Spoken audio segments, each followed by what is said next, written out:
Welcome to Autogefuehl with Thomas and welcome to a full tour of the Mercedes CLA, today as coupe. Exterior, interior and the driving experience today with the turbo petrol engine of the CLA 220. And of course everything, as you know, in full HD, full screen and full length. Let's go!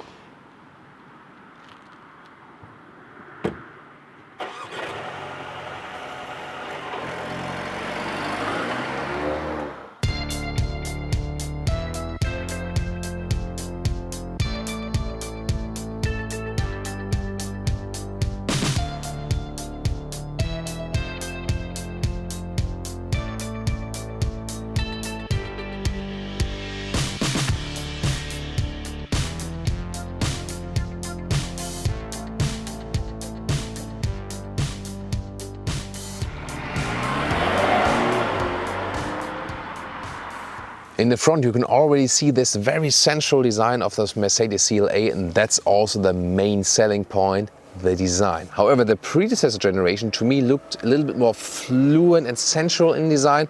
This one here a little bit more mainstream, but I think still good looking. Headlamps start from halogen. Yeah, I think they should work on their extra equipment list, so to include more for the customer. Optional LED and optional, the LED multi-beam, and also for more high beam functionality. Oh, that was a Porsche, I think. So then here, those black elements, those are closed. This is, nothing special then. However, I really like this dot style grille in the AMG line we have here today. So this is my favorite Mercedes front grille. And this white color will especially play a role when we take a look at the interior color very soon. The length is at 4.69 meters, 15'4" or 184 inches. That's 5 centimeters longer than the predecessor and 15 centimeters longer than the Mercedes A-Class sedan, because nowadays they have the A-Class sedan, which is on the same platform than this one, the Mercedes CLA, and then there's the Mercedes C-Class. And that is at the same length than this one even 2 millimeters longer. Why? So that doesn't make too much sense to me.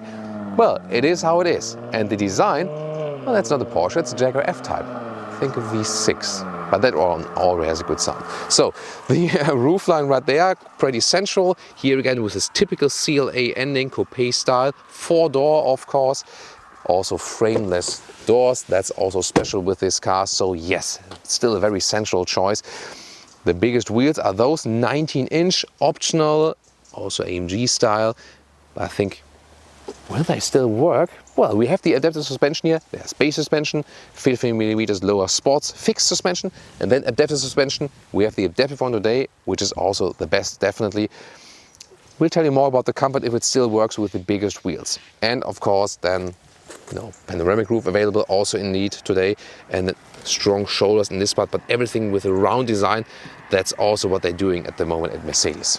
16-inch would be the base wheel size, by the way, if you're interested. And well, this 3/4 rear perspective is, something very special with this car. Is also where the designers pay special attention to, and it indeed looks like a raindrop from the rear. It's, seamlessly integrated, the whole design, also as the tail lamps are laid out. So I think that's also what making this CLA special, and then you can maybe understand that there's still some differentiation to an A-Class sedan and also to a Mercedes C-Class. CLA 220, that's the engine for today. Which one it is exactly, I'll tell you more on the engine part very soon.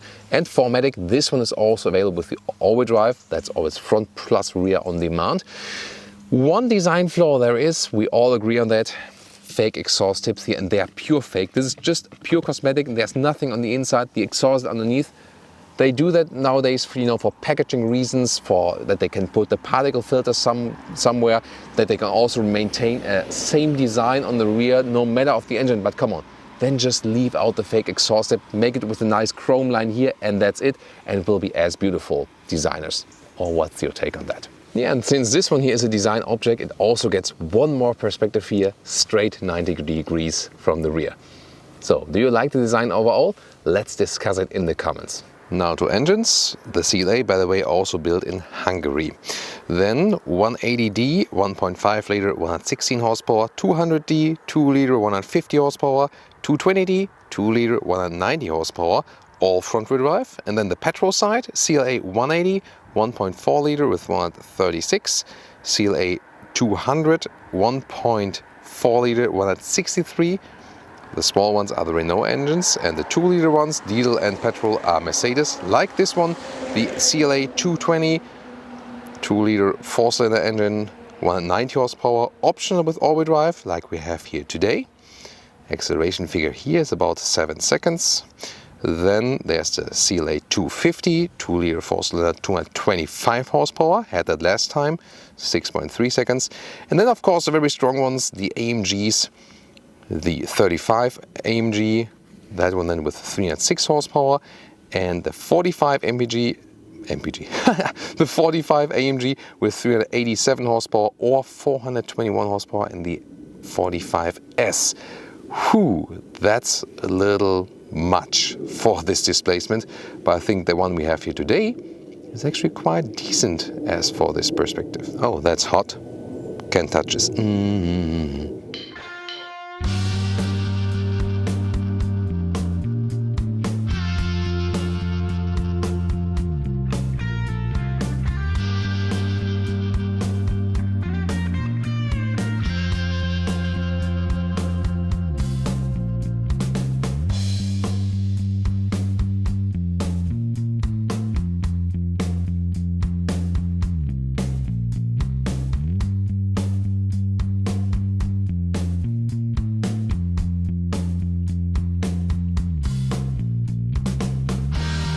And now to this interior, which has soft touch leatherette at the inside of the doors up and also in the lower part in this special trim with the white contrast, and this feels so soft. I had this one short story with the Mercedes officials saying like, is this really leatherette? Oh, now the MBUX reacts on Mercedes. So he was touching it and they're like, nah, that's the real animal skin. I say like, no, are you really sure about this? And then he checked it up and said like, oh, you're actually right. This one is our high-class leatherette. Amazing how far we've gone. So they couldn't believe it themselves. Then here, this is a matte wood trim, also very beautiful. This combination is really cool. Memory seating here for the electric seats. And here, this one even has seat cooling and seat heating. The MBUX goes all over the place while I'm talking about Mercedes. And well, the seat cooling does belong to those seats here. And you have base seats, you have sport seats, as we can see it right now with the integrated head restraint. And you have so many different seating choices, and most of them are actually sustainable and animal friendly. That's really cool. We have, for example, a fabric brace seat, so the cloth basic. Then there is a mix of fabric on the inside and this leatherette, Artico or MBTEX are the brand names, depending on the country, on the outside. Then there's also Dynamica microfiber and an AMG line on the inside, and this one here at the outside. And then there's also like this full Artico or full MBTEX available for the whole seat if you want this slick animal skin look, but yet again want to combine luxurious interior with being more animal friendly. And this is also the case here. So this one is not animal sourced, although it 100% looks like it, and it feels so high class, so soft, even with the optional perforation. So you can get this seat here without the perforation as a base, and if you go for the option, it's about even more than 1,000 euros extra. This perforation is an option for the seat cooling, and this is one of the very, very rare occasions where we find a leatherette seat with a seat cooling. Mercedes and Tesla, they both offer that. I think no one else at the moment. If you know someone else, then please tell me in the comments. And that's what I'm talking about. When people want to combine luxury and sustainability, that's a good example for that. Then steering wheel is also available in different forms. If you want that animal free, the base one is actually for the CLA.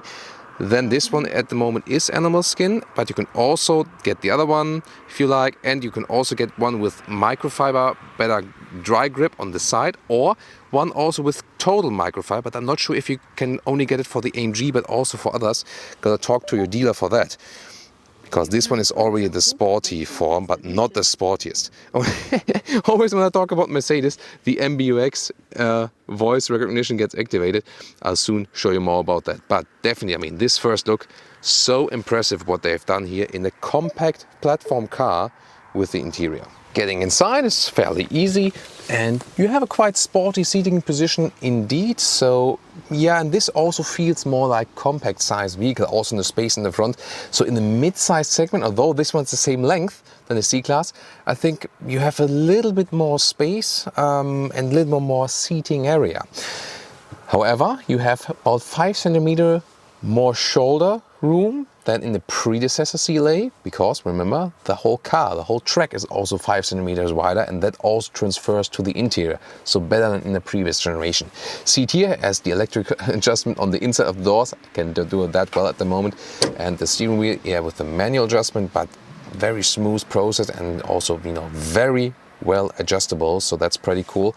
With 1.86 m or 6'1", that leaves me hardly any headroom right there, so I can put the hand over my head, barely, with this panoramic roof. If you don't go for that one, you can have a little bit more headroom if you like. So, I mean, it's decent, and you can also sustain longer motorway rides, definitely. But for me as a tall person, I think I sit a little bit more comfortable in the C-Class.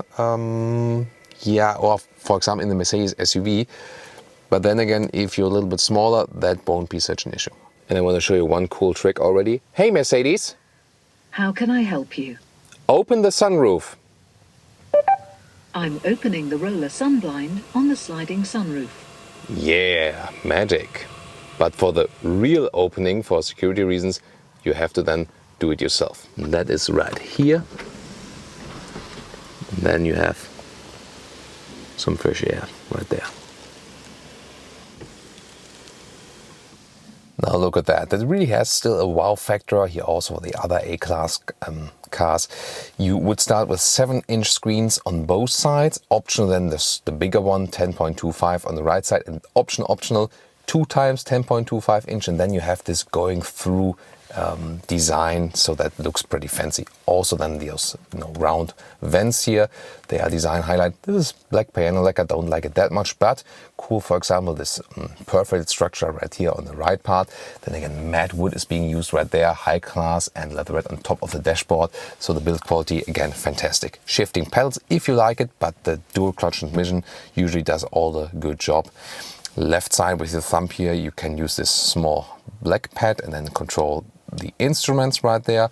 On the right, so you can also use your right thumb then to control the central infotainment screen, but also via touch. And the third thing would be using the lower trackpad, so redundant controls, however you prefer it. Why not? Climate unit, nice clicking sound, and you know, still very well reachable. This one is also quite well aligned. As for the buttons, sometimes they don't align this button line that well. In the very lower part, you have an inductive charging pad next to a USB-C supply for the Apple CarPlay or Android Auto connection. Then you have those cup holders. They can also flip out and, you know, be a little bit more adaptive. The touchpad here with the driving modes on the left side, volume on the right side, and also some hotkeys, for example.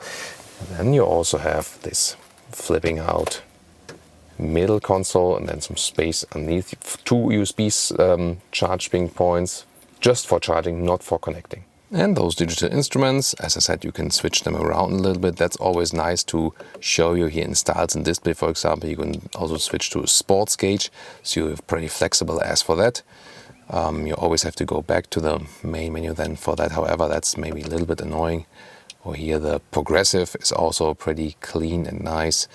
Yeah, but I mean, I really like this blue style, however. But you can also go for the understated. That's then really minimalistic. But I think, you know, yeah, here on the right side, you can also switch to those and then switch what's being displayed just on the left or on the right. So really flexible as for that. A lot of adjustments are possible. But I think that's maybe, you know, you find one setup and then just stick with it. And you can also have your GPS information right there in the middle. They made big progress as for the head-up display, projected into the windscreen. That's an option at Mercedes, of course, as most of the stuff is an option. And here the allowed speed can be displayed there, the current speed, and also GPS information. So I already gave you an MBUX example for the sunroof. And here, for example, you can also do like, hey Mercedes.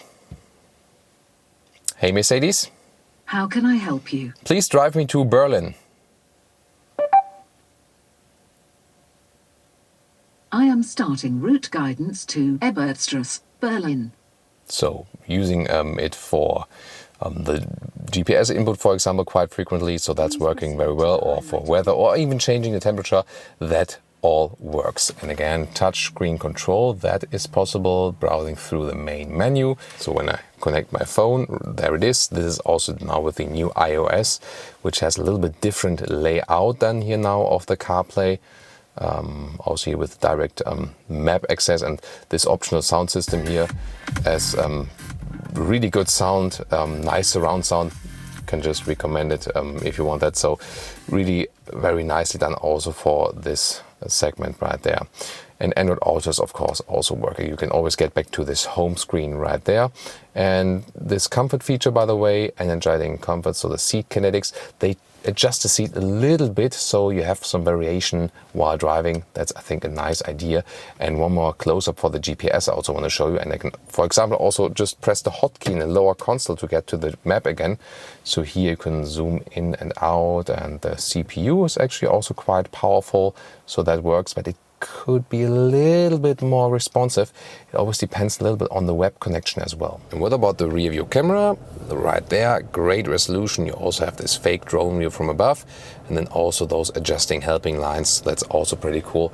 And you can also switch it around. This one here also has the front view camera, for example, so you're pretty flexible here too. And here even to see the alloys right and left. Yeah, with 19-inch, that can be quite helpful. And this is, by the way, the automatic shifting lever, so put it down for the drive mode, up for the reverse, and right press for parking mode. But couldn't they include a frameless mirror here in this so elegant and high-class vehicle? We even had it in the Mazda 3, where most of the stuff were, were standard and was half the money of this car. So yeah, put a more elegant back mirror in here. Soft touch leather red also at the rear doors, both in the black and the white scheme. So this is high class build quality. The build quality of this car is really amazing, but of course the price is also high. Yeah, it's not the best package overall, but it's a huge improvement if you compare it to the predecessor. Yes, the car is also longer, so that's no wonder. So you can see I do fit here, who has, another tall adult. Headroom wise, it starts to get here very close with the ceiling, so I am a little bit cramped in here, definitely. The shooting brake will have a little bit more headroom, yes. And it's also a little bit better if you think about the Mercedes C-Class sedan, for example. Yeah, that's the thing. So not the best package, but you can also drive it with 4 taller adults with some limitations, definitely. Those very beautiful sport seats are, of course, also a little bit more, voluminous right there. You can see it, how far they reach the back. And from the rear here, you also have a nice view to this panoramic roof. This is also pretty cool. And then you have ISOFIX at the outside of the seats, and in the middle console you have 2 more USB-C supplies. So you open the trunk by flipping the logo, that's quite cool, and then here we are. And the liter figures here, by the way, 370 for the A-Class hatch, 420 for the A-Class sedan, 460 here for the CLA. You have more length in trunk here, of course, than with the A-Class sedan, for example, and you can see here this cabin trolley here can be slid forward and backward, and even it fits in the vertical way, because the height right there is about 50 centimeters and the width in the front is more than a meter. And if we go more to the rear, you can see, here in the very front it's wider, but it's even a little bit wider than a meter if we go a little bit deeper in. So that's actually quite good. And the normal trunk length is about 1 meter and 10. Then we can release those seats right there, put the bag out as well. And if I go around and flip those seats, you can see here 1/3, 2/3. But the thing is here, look at that. I cannot push them all the way through, because for that the front seats need to be in a position where tall drivers cannot drive that properly. So now I adjusted a little bit and I squeezed them down. There we are, and then we are at 1.80 meters in length, and that's actually quite decent. Welcome to Thomas's Driving Lounge with the Mercedes CLA Coupe, this time as a CLA 220. And last time we've been driving the 250, the CLA 250, and they both have the same 2-liter turbo petrol engine, 4-cylinder. It's just a horsepower difference. The 250 has 225 horsepower. Yeah, how does that make sense? I don't know. And the 220 has 190 horsepower. Why can't they just name the models after the horsepower range or the exact displacement figure like it was used to be, like there was the sense? Same goes for Audi, BMW and everyone, you know. The naming doesn't make sense anymore, and I think that's quite sad. There are like very few manufacturers who still have useful name. Oh, Jaguar Land Rover, well, they reintroduced a useful naming. We're saying like P300, and that is also 300 horsepower, for example. So that makes sense for the customer, I think, and also for car reviews, because we also get confused by the namings, definitely. But thing is, this one here is the true Mercedes engine. So there's very small petrol ones, they're Renault. Also for the smallest diesel, it's also Renault. And then all the 2-liter displacement engines here in the CLA and also in the A-Class, they are true Mercedes engines. And I mean, you can always argue, of course, a smaller engine would be enough for this car, yes, but yet again, and I'm not saying like that French engine is worse than the German one or something, so that's, I mean, who could really prove that? That's really hard to say, cannot generalize. But what I, can understand is that when you buy a Mercedes, you probably also want to have German engine, just, as a fitting combination. I mean, they must have thought of something here, and it must have been a reason why they said it's not making sense for us to develop the small engines ourselves anymore. Yeah, that's about it.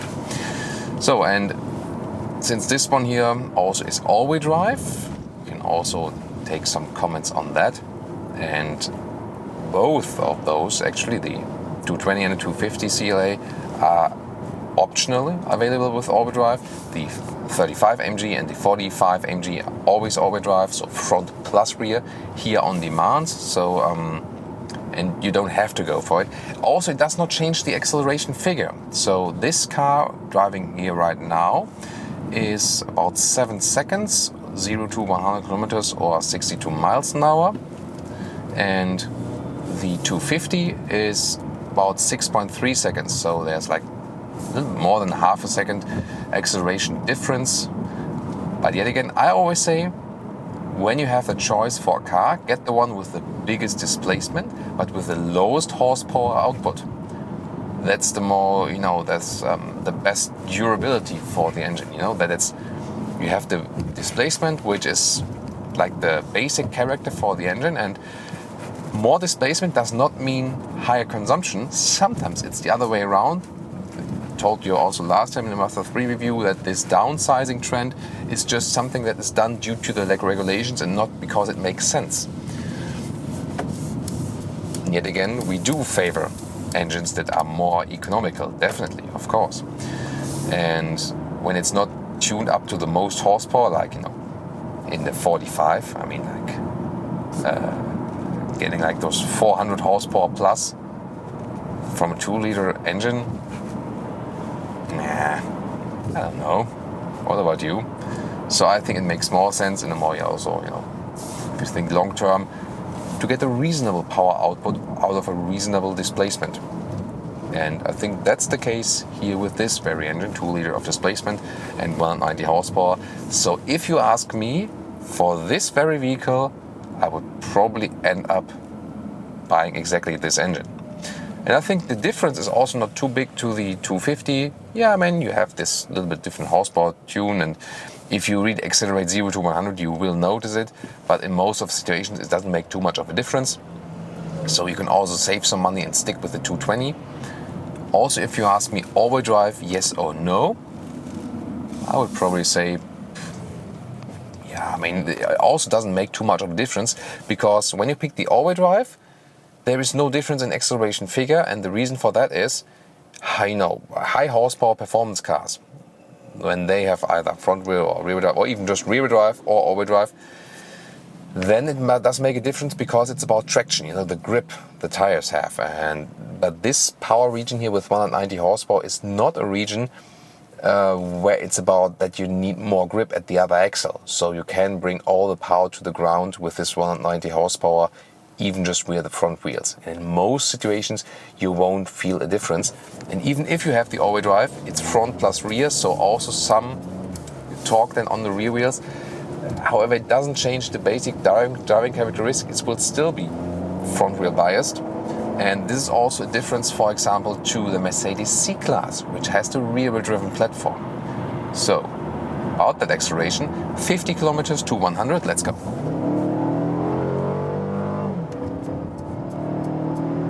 Plop, that's it. And I think that's definitely reasonable and also right sized for this car. You see, I was in sport mode, and we got also a little bit more here from the engine. I think for a 2-liter 4-cylinder, the sound was quite decent here on the interior. Or what's your take on that? Then, if we want to relax more, we can put it back to comfort mode. We can set the adaptive cruise control right here on the left side, which is a useful option, the Distronic, how they call it. Distance to the car in front of me is being kept. And here at 100 kilometers or about 60 miles an hour, perfect noise insulation. This car is so silent here for this compact segment.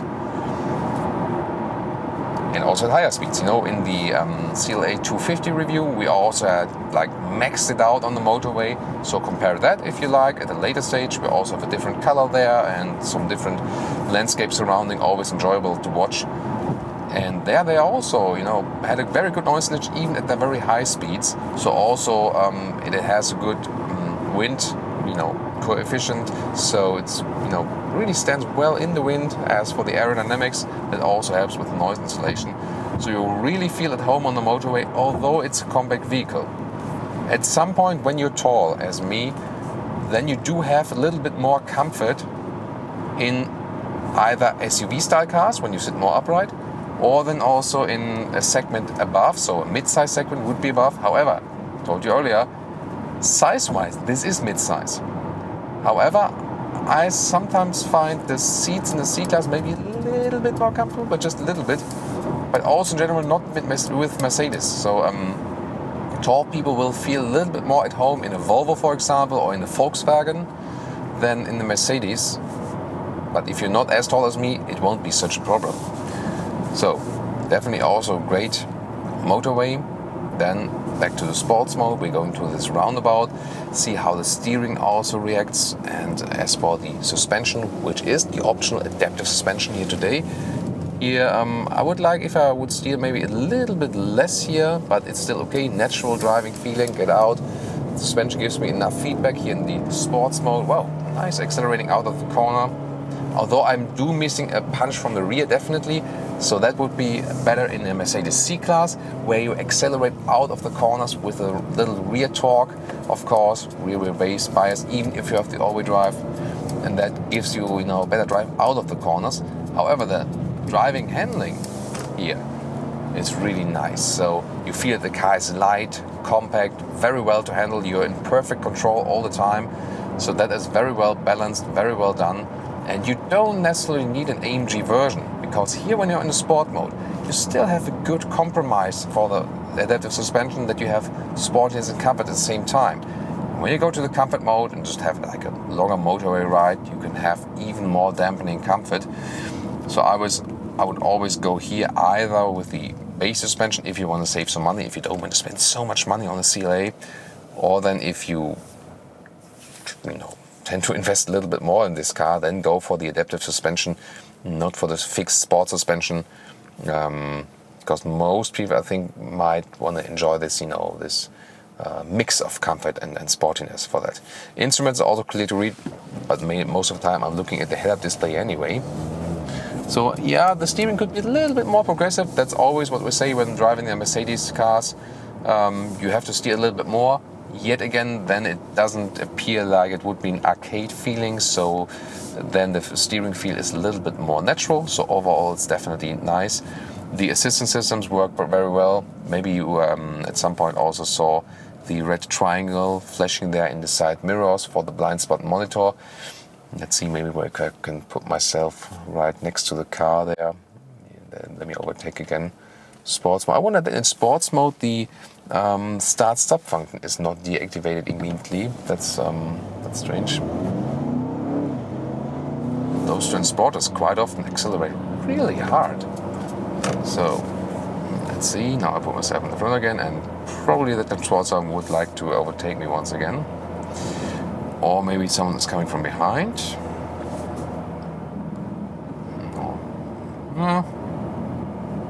Come on, we're in a demo of a blind spot monitor here, guys. But this time, no one wanted to overtake me. Okay. Well, but maybe you've already seen it on the motorway at some point with the you know, there will be this red triangle in the side mirrors. So that's definitely very helpful. And again, assistance systems, they all work very flawlessly. What we can still try is, you know, here keeping me in the lane. See here, the car is steering actively, but then again, seeing that, don't trust in it 100%, because you've seen there the line was a little bit dissolving into the green, and the car wasn't realizing that much. So on the motorway, that is working very flawlessly. Also here, now he wants hands on the steering wheel. Here that was a clear line on the left, but then again, yeah, now the line is actually quite clear. So here, now it's keeping me in the inside, but again, the car does have the urge to see the right lines, and if not, oh, that's an old Unimog. Interesting. So then, you know, was just an example.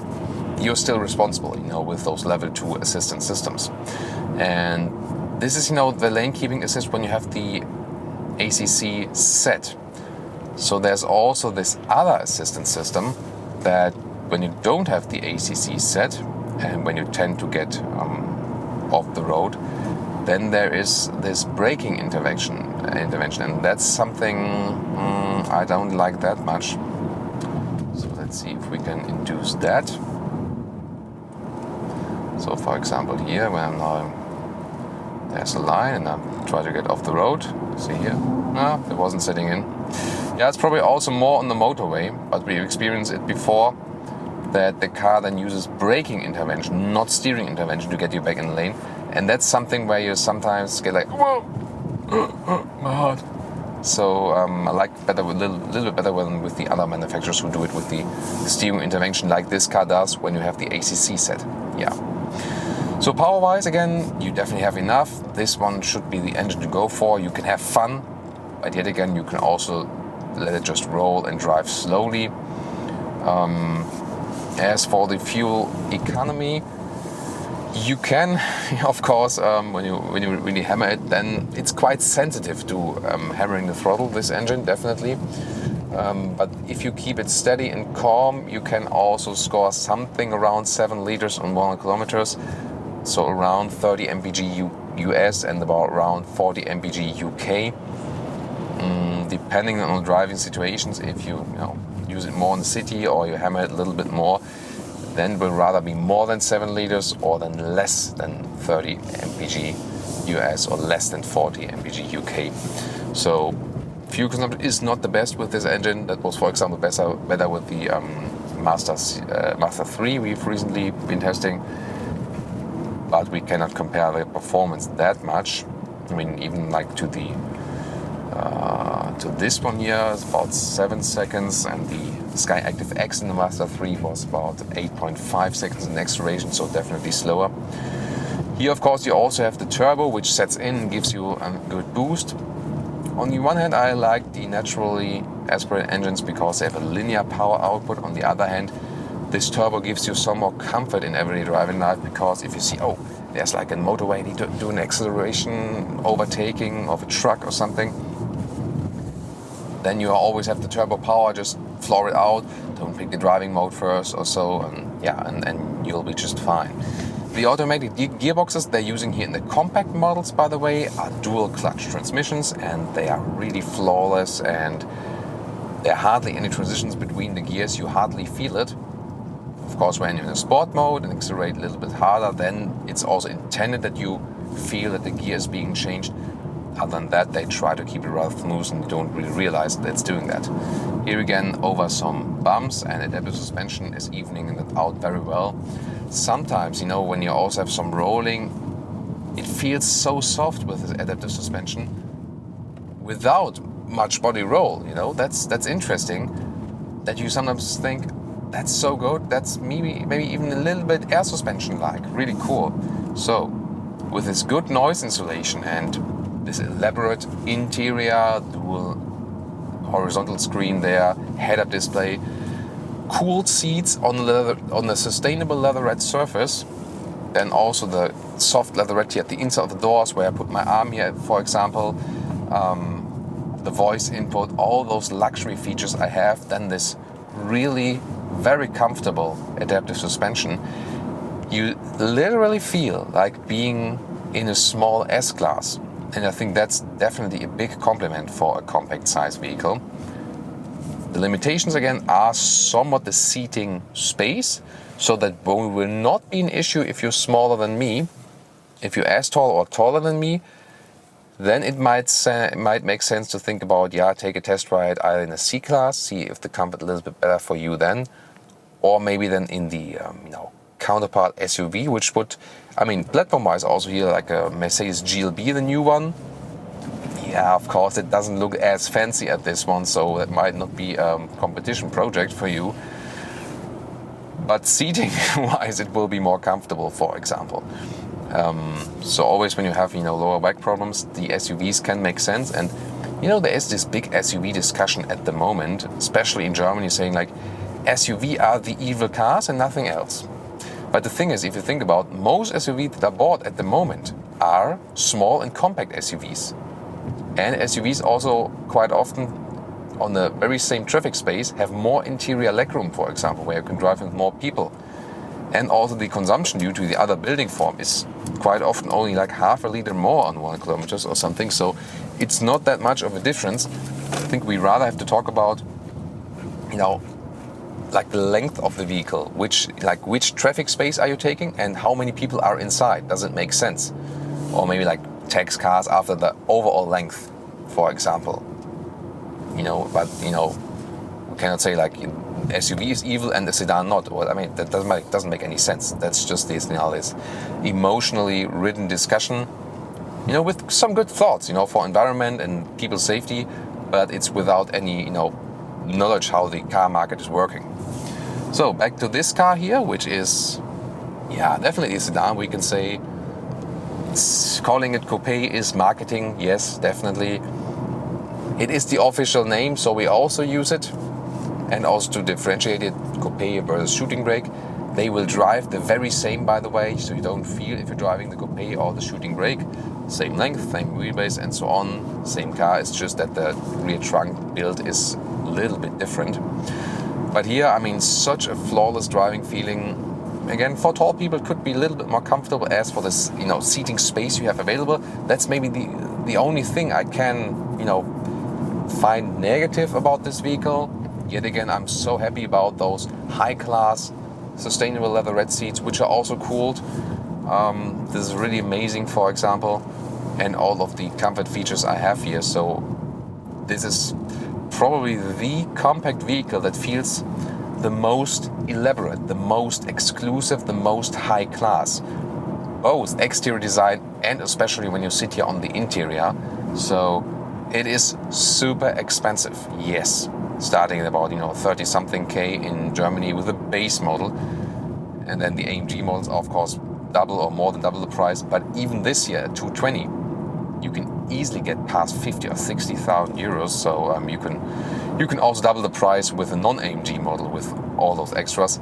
So that's the biggest downside of this car, is the price. The pricing is, from time to time quite ridiculous already on this car.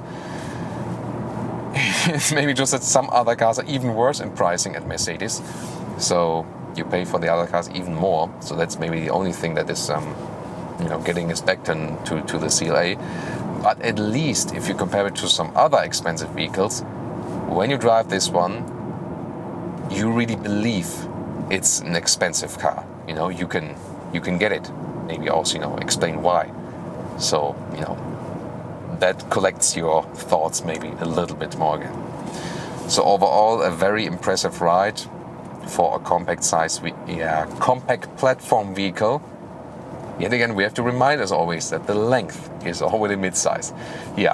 Pretty interesting, this concept. I'm really looking forward then to compare it very soon to the BMW 2 Series Grand Coupe when that one comes out.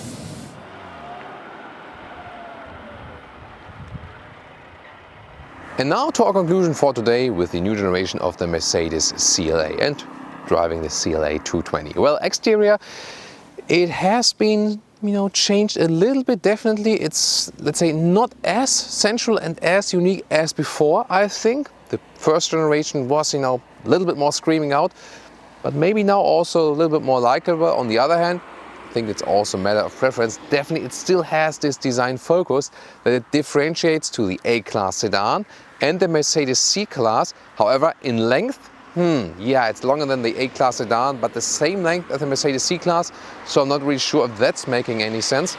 On the interior, then, of course, more room than before, especially on the rear seats. And you still somehow feel this A-Class compact platform, yes, so for taller people that can be one thing to move to another vehicle. Other than that, if you think about other Mercedes cars, this compact platform car, although it's mid-size in length, yeah, still or already offers everything you might want to imagine, like, the cool seats, and even in combination, with a lot of different animal-friendly materials, which is superb in this car. The central layout and the interior, also the voice input, so many things are really top-notch and top of the segment. So that's really well done. Also driving-wise, that was fantastic. Sound insulation was great. This engine we tested here today is also probably the one we should go for. Yeah, consumption could be a little bit less. That's not top-notch, but still in the normal or reasonable way, somewhat to say. And adaptive suspension is just fantastic here. Such an elaborate driving feeling. Told you at the end of the driving part. This is driving a small Mercedes S-Class already here in the CLA. Yeah, and then it's very, very expensive. Yeah, like 50 or then at some point 60K for a size of that one. But yet again, half the price of an S-Class. So that's probably also the conclusion for today.